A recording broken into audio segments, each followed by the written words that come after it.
Well, hello there guys, welcome to the world of VALE, if I'm pronouncing that correctly. So this will be a very interesting and completely new series, which I've never done before.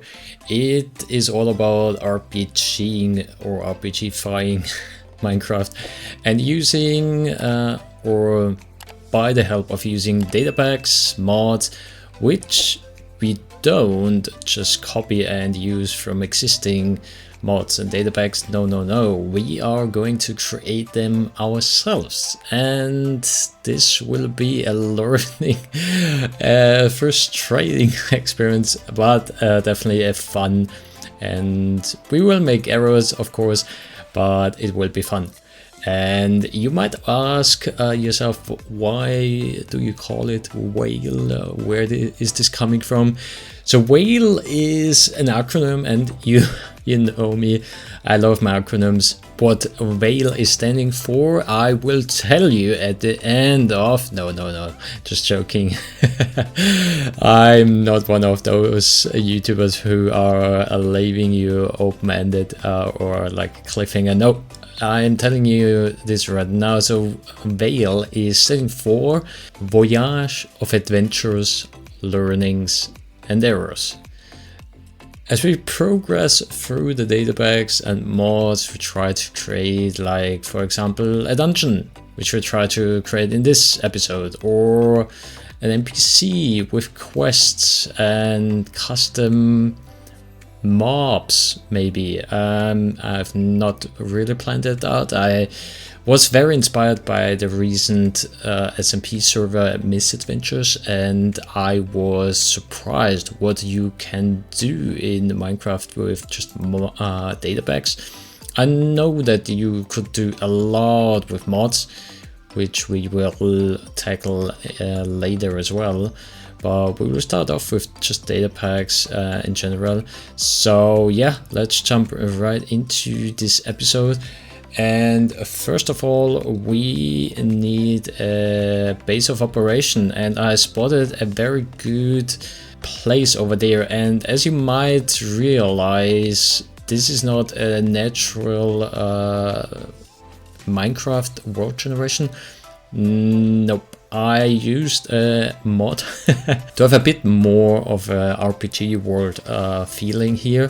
And if I pull up the map here, you can see how it has more lakes or a very big river going through. And up here you can see it's the Terra mod I used. And I configured, or I changed some settings in the configuration files to have it spawn different biomes, sizes, and yeah, with the dark forest, which we can just see behind me. We don't have any custom blocks, so it's all vanilla. Just the terrain generation is custom, and so far I love it. The rock sticking out, it feels very kind of like realistic, to be honest, with the forest, big trees, the rock sticking out. That's really cool. And yeah, that's why we used the server from, to get a more of a realistic and RPG fight feeling as well. So as we need a base of operation, we have just a perfect spot over here. I'm gonna fill that up with grass, and maybe have to secure something over here, as this is all the way going down to Deep Slate. Oh my gosh. All right, so we're gonna start off with a quick time lapse of me building the starter hut, and I see you in a bit.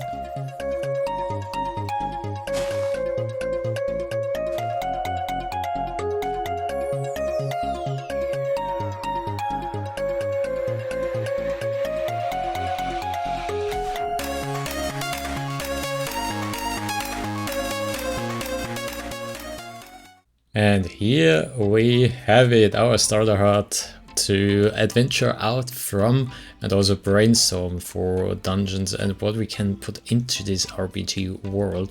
So as you can see, I have also put a safety rail up here to not fall into it.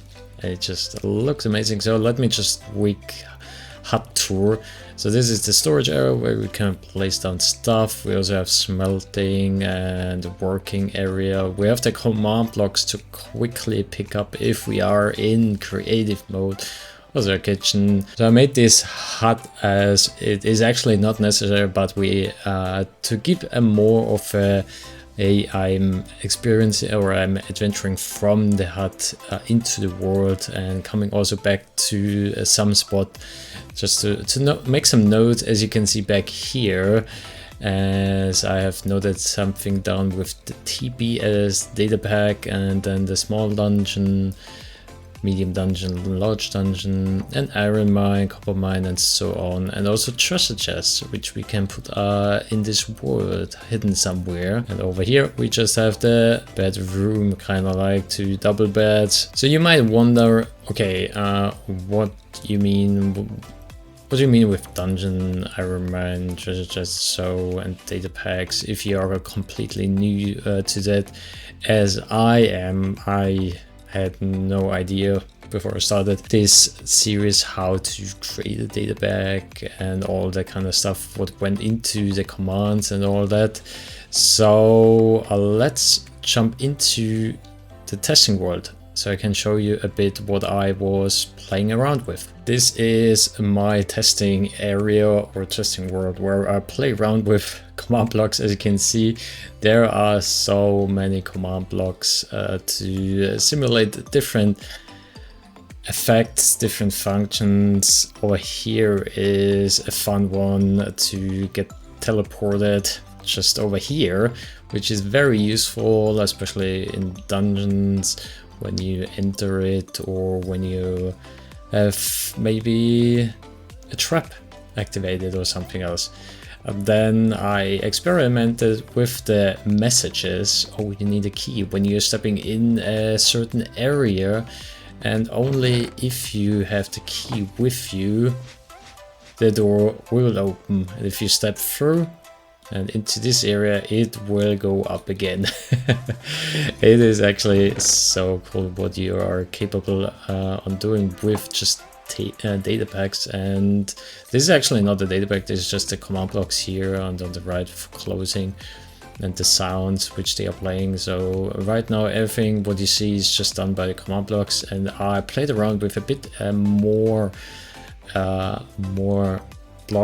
command blocks, more functions to simulate a small dungeon in here. And the same with the thing this time, that we need a key. If we got the key, it will open up. Also the dungeon opens as we step in. The key is removed and a skeleton, the wither skeleton are spawning. And if we will kill them real quick, so we can actually adventure further. There we go, it opens up the door, and if we step into it, it closes up again, and there would be a treasure or a next room or something else. So this is just a small simulated dungeon room. And also the wither skeleton, they didn't drop anything because they have a special loot table attached. As I found out, there is a death loot table and a normal loot table, which is interesting.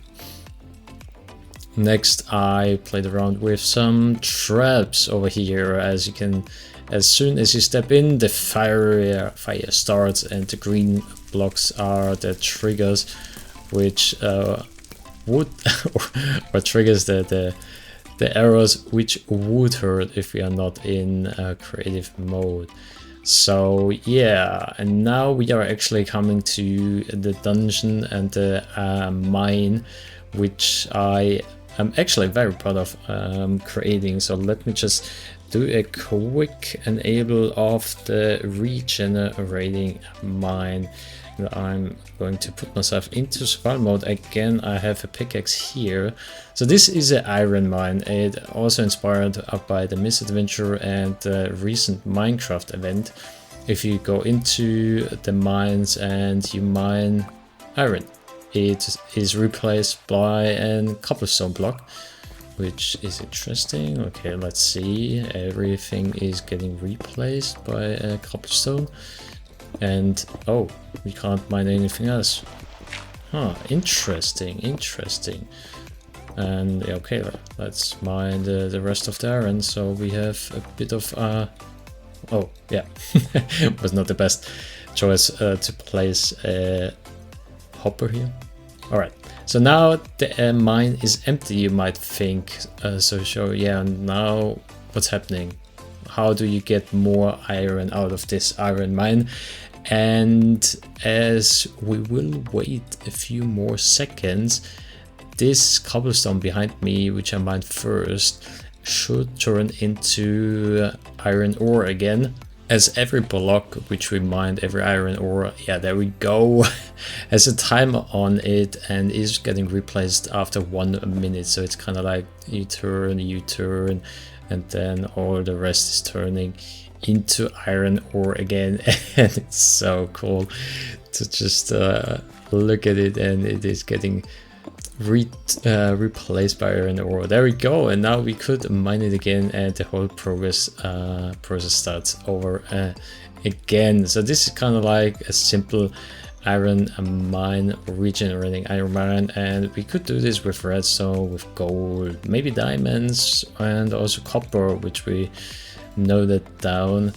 And if we place ourselves back into creative mode, I gonna show you the next small dungeon here, which I created. Now the next thing I want to show you is a dungeon, a small simulated dungeon, and as you can see we have more scores on the right side. And yeah, let's try and hopefully we survive that. As soon as you step into the dungeon area, nothing happens, but if you come closer to some certain areas, oh, goblins spawn, we have to fight them off. So this is just a resource pack with custom skins, and oh no, we are enclosed, we can't exit, we have to finish the dungeon first.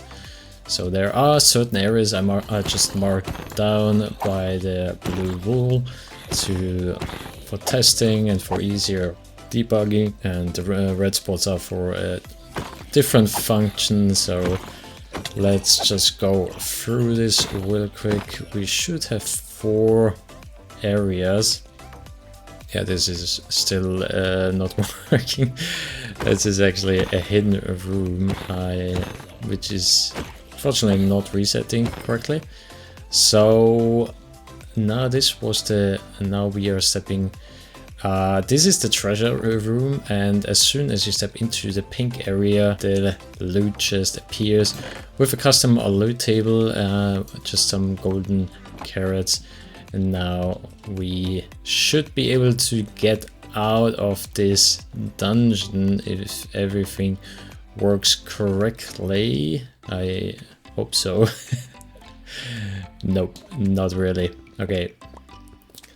Yeah, that's why you do debugging and try to find some errors. Now I've showed you some concepts, what we try to implement, and let's go back into the RPG world of VALE, as I have over there already some dungeon created, which I want to include in the world of VALE. Okay, I found a nice location just behind our starter hut, just behind this hill in front of me, where I have put the first tiny dungeon. Just when we go over here, we are greeted by some goblin heads, or orcs, maybe more like orcs. Maybe we should rename it to Orc Dungeon, tiny orc dungeon.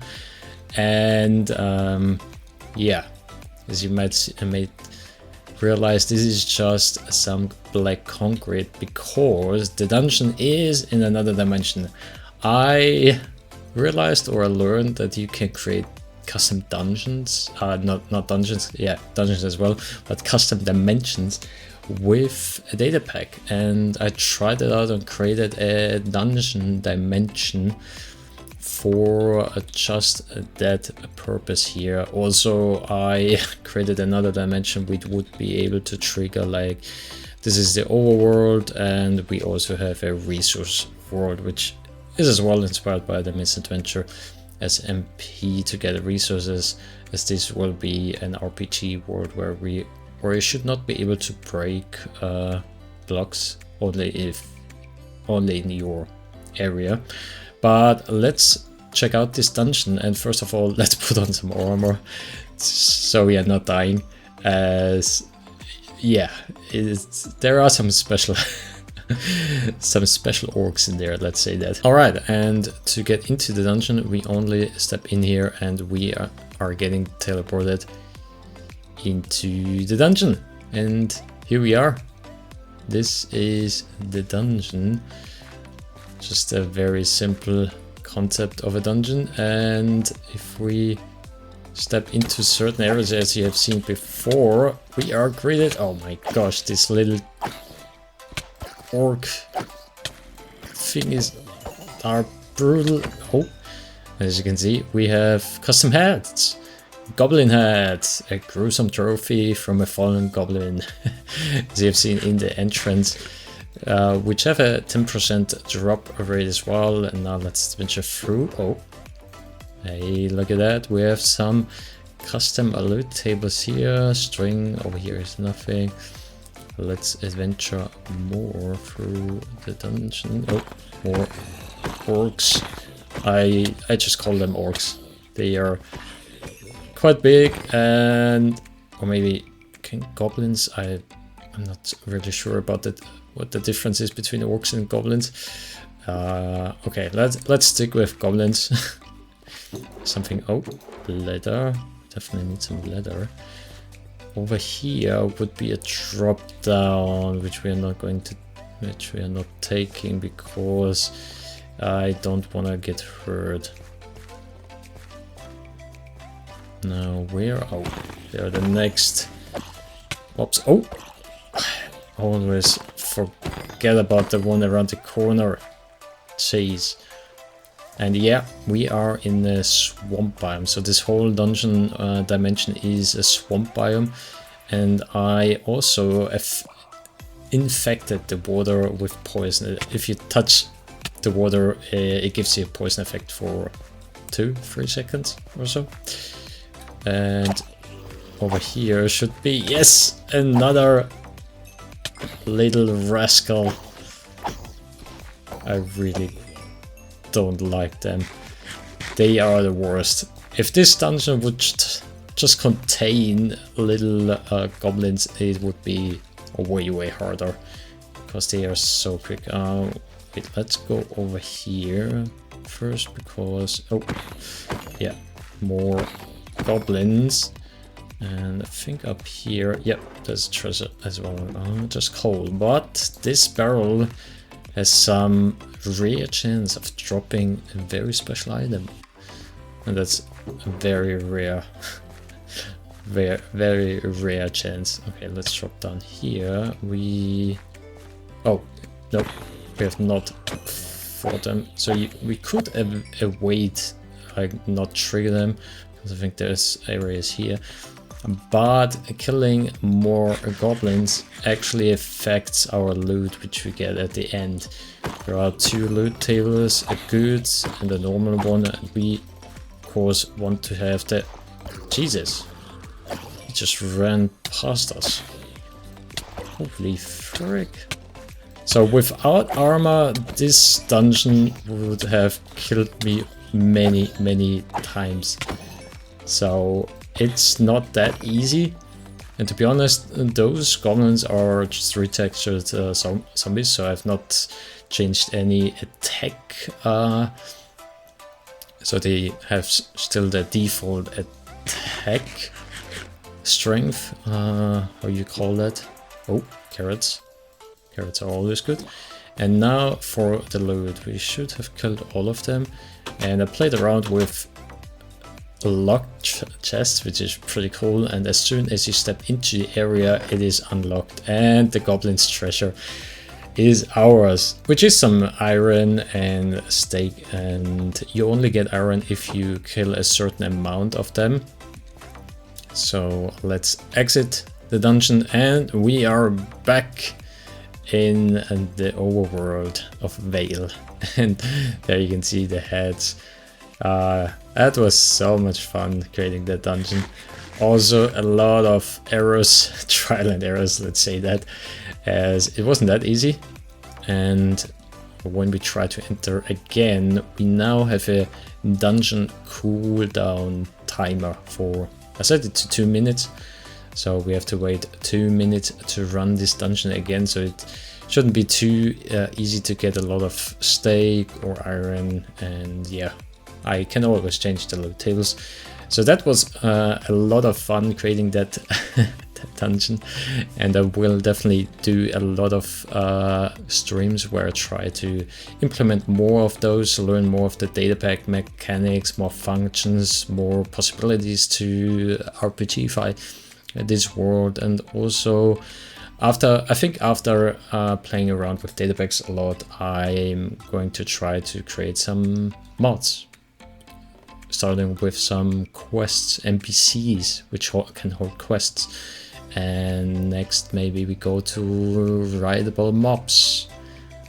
And there I definitely need your help, as well as a viewer, to maybe you have some ideas, maybe you are inspired by something else, and just let me know in the comments, as I've not planned out this whole series. This will be like, as we go, we try out stuff and also learn a lot about it. And if you're interested, check out Twitch, where I will stream hopefully weekly and try to implement more mechanics.